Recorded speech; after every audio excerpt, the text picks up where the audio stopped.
So, as some of you guys probably know, my channel started off almost a full decade ago with a couple videos of me and my little sister doing some unboxings of Five Nights at Freddy's figurines, and also one stupid ass video of me dancing with a Freddy mask to the Living Tombstones song, the first one that he made of the series, in which, like, yes, obviously very cringy preteen and teenage me. Oh my, like, there's a reason why I changed my name, but I still don't regret what I've done with this channel and where I started. However, today I'm wanting to talk about one of the things that frustrates me with the franchise, and that is the Afton Saga.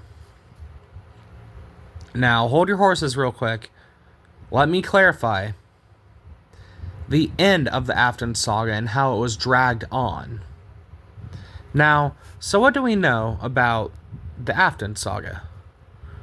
Well, long story short, best to my memory, the Afton Saga, it starts with, obviously, William Afton, the father to three children that we know of, being Michael, the crying child who doesn't have an official name, and Elizabeth.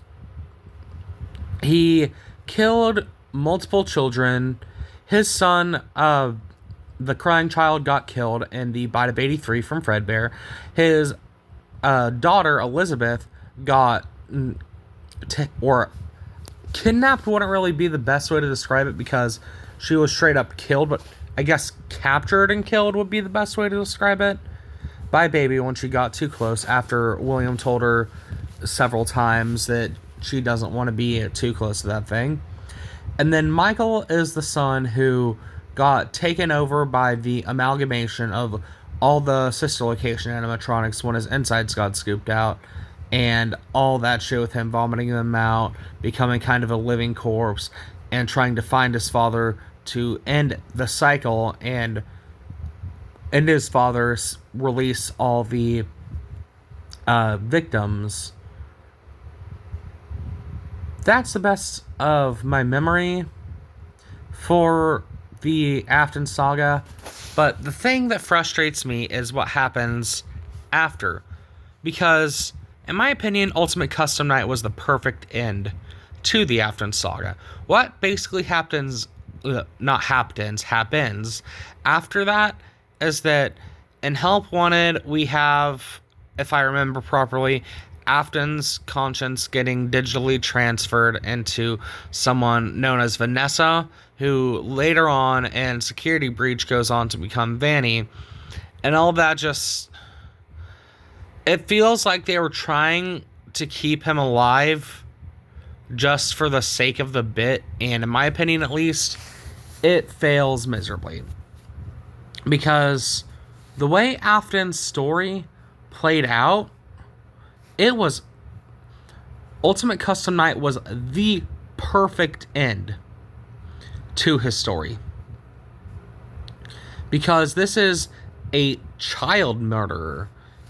A absolutely vicious, ruthless husk of a man who is one of the most horrifying and horrific people in most of fiction. And the way that we see things unfold rather would be the proper term, in the story was really interesting to see. We see that, yes, he is more than just the child killer, even though that is a lot of what it is. He also has gone through some of his own tragedies, but you also have to keep in mind that a lot of the tragedies that he's been through have been his own unbecoming. And it is his fault. Like, the way that he programmed Baby to capture kids is why his daughter's dead. His creation of the spring lock mechanism is why the crying child is dead.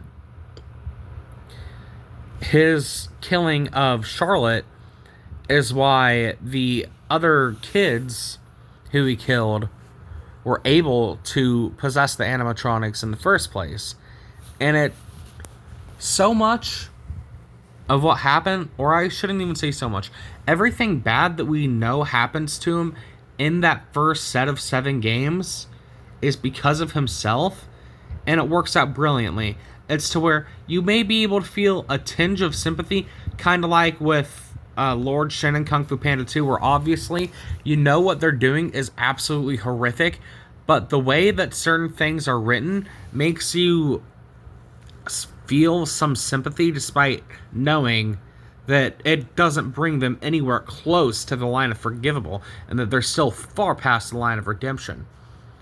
And then what we see unfold with Afton, where the spring lock failure, when the spirits of the kids corner him, putting him in his own, or condemning them rather, brain reset, train of thought, get it the fuck together, and go. And what we see in the minigame at the end of FNaF 3, where all the spirits of the children have been released from the animatronic suits, and they chase Afton down into that back room, where we see him die to that spring lock failure, or I should put it in air quotes, die. But what we see there is one of the most iconic moments in the entire franchise. We see Afton being condemned to the same fate he condemned those children to by killing them.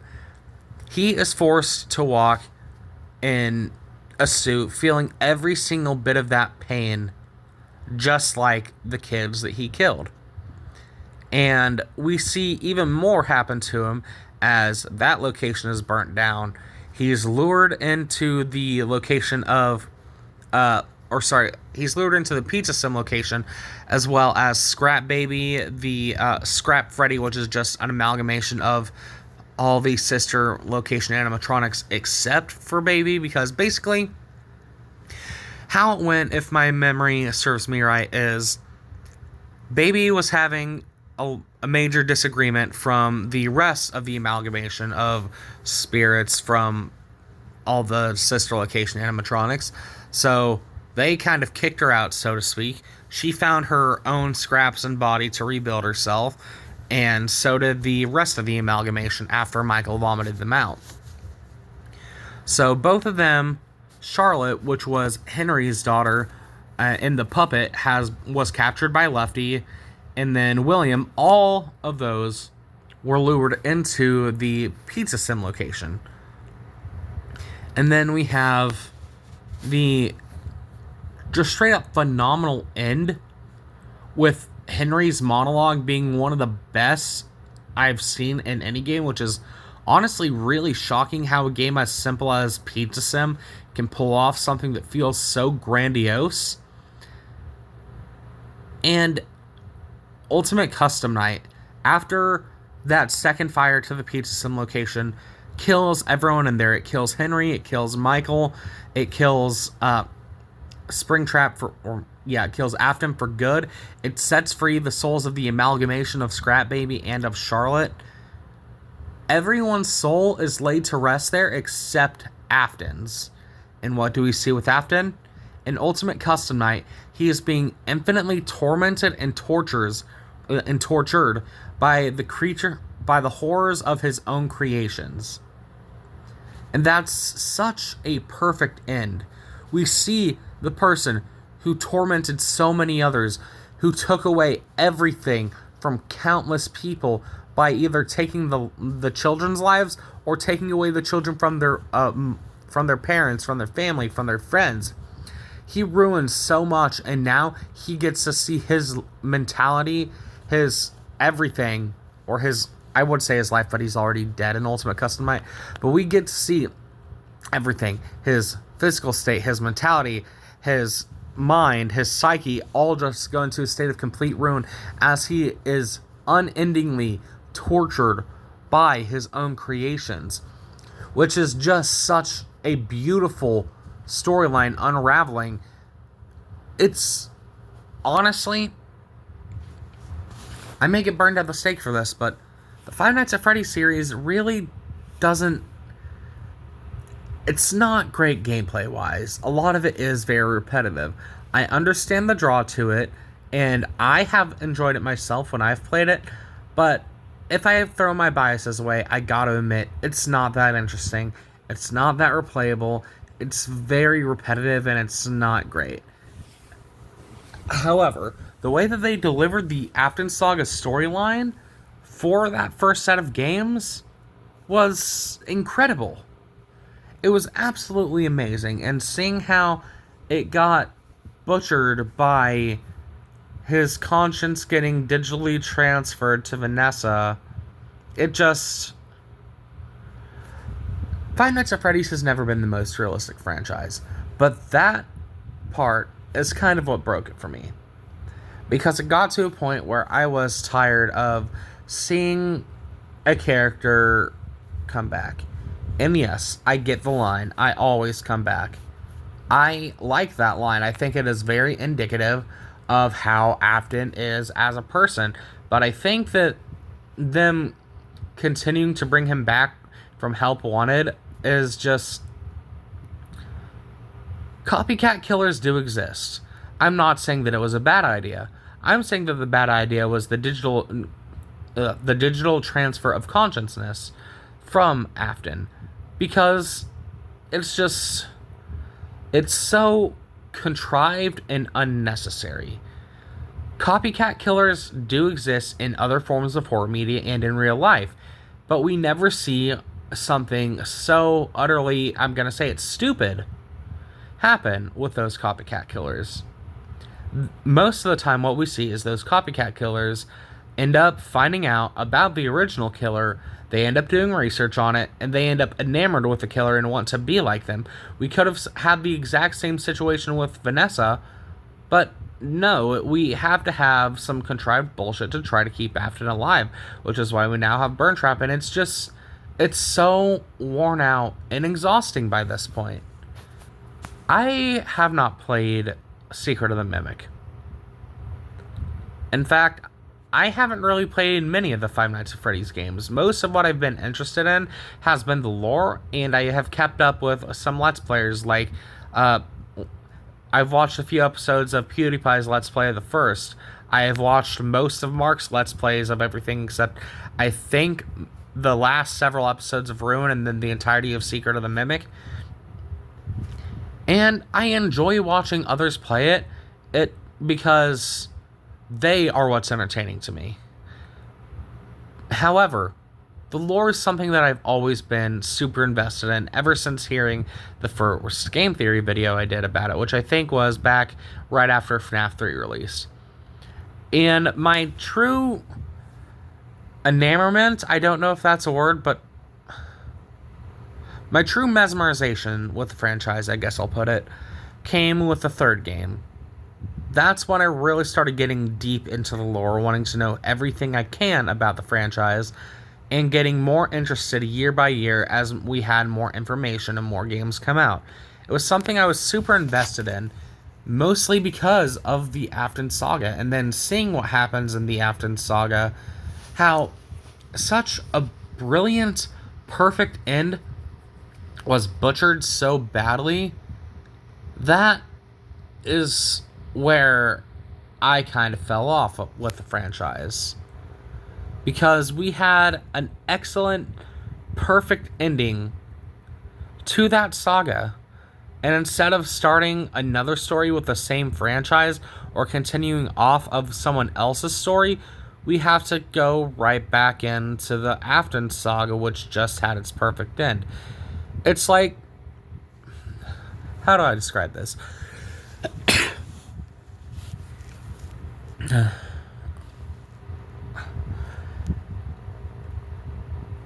It's like if at the end of Kung Fu Panda 2, after Shin dies, it ends there. It's like we have the end of Kung Fu Panda 2, but then instead of Kung Fu Panda 3 having the plotline with Kai, we see Shin come back as a ghost and possess another villain that proceeds to act just like Shin. It doesn't carry any of the same weight. The character doesn't exude any of the same emotions that the original did. It's just a husk of the former self, and that's what we have with Vanny. Quite frankly, I've never been interested in Vanny.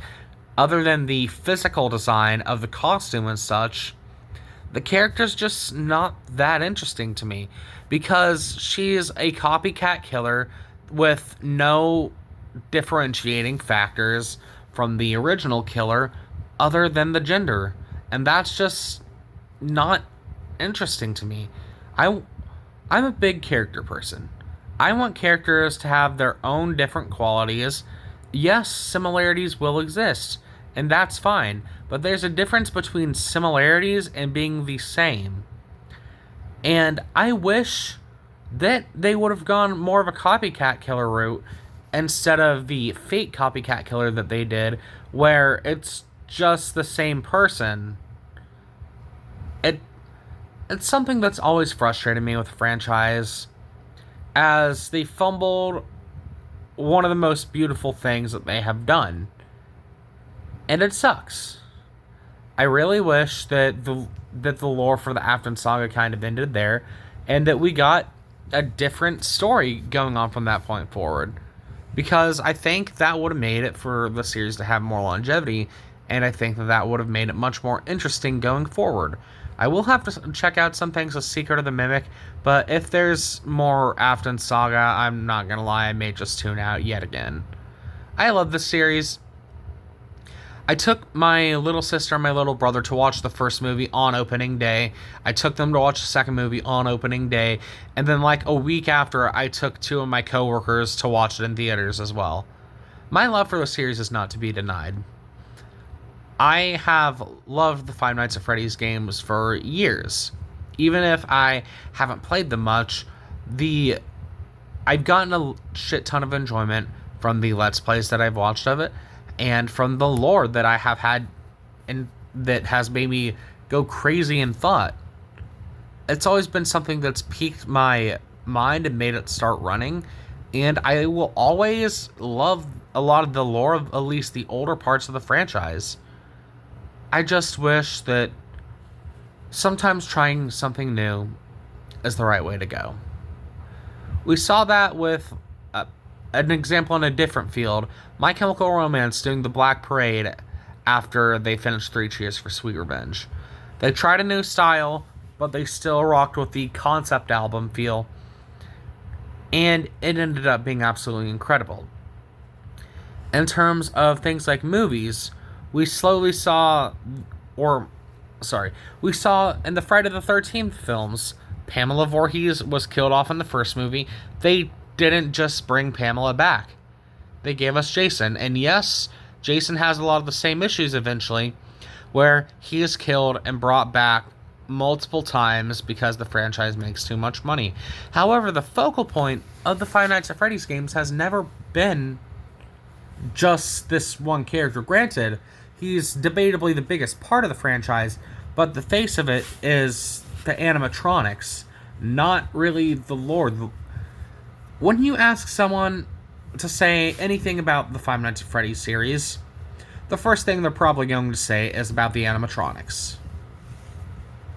And that's if you go up to anyone who knows about the series on a baseline level and is not more deeply in tune with it. We see other franchises kind of fall into the same rot occasionally, where they go on for so long, they rehash the same thing so many times, to where interest just dies off and it becomes exhausting. And that's what happened with the Afton Saga. The end was perfect, and then when they brought him back in Security Breach, in Help Wanted, and then again in Security Breach, it just got to the point where it was no longer even funny and it was more frustrating. Ultimate Custom Night should have been the end of the Afton Saga, and I will always firmly stand on that point. It's unfortunate that it went the way it did, but oh well, what's happened has happened, and I hope that in Secret of the Mimic that they learned from their mistakes and didn't try to bring him back again. So, sorry for the rant, but I just wanted to talk about it because I love the original Afton Saga, and in my head canon, which is not at all real canon, unfortunately, it ended with UCN. But yeah, see ya.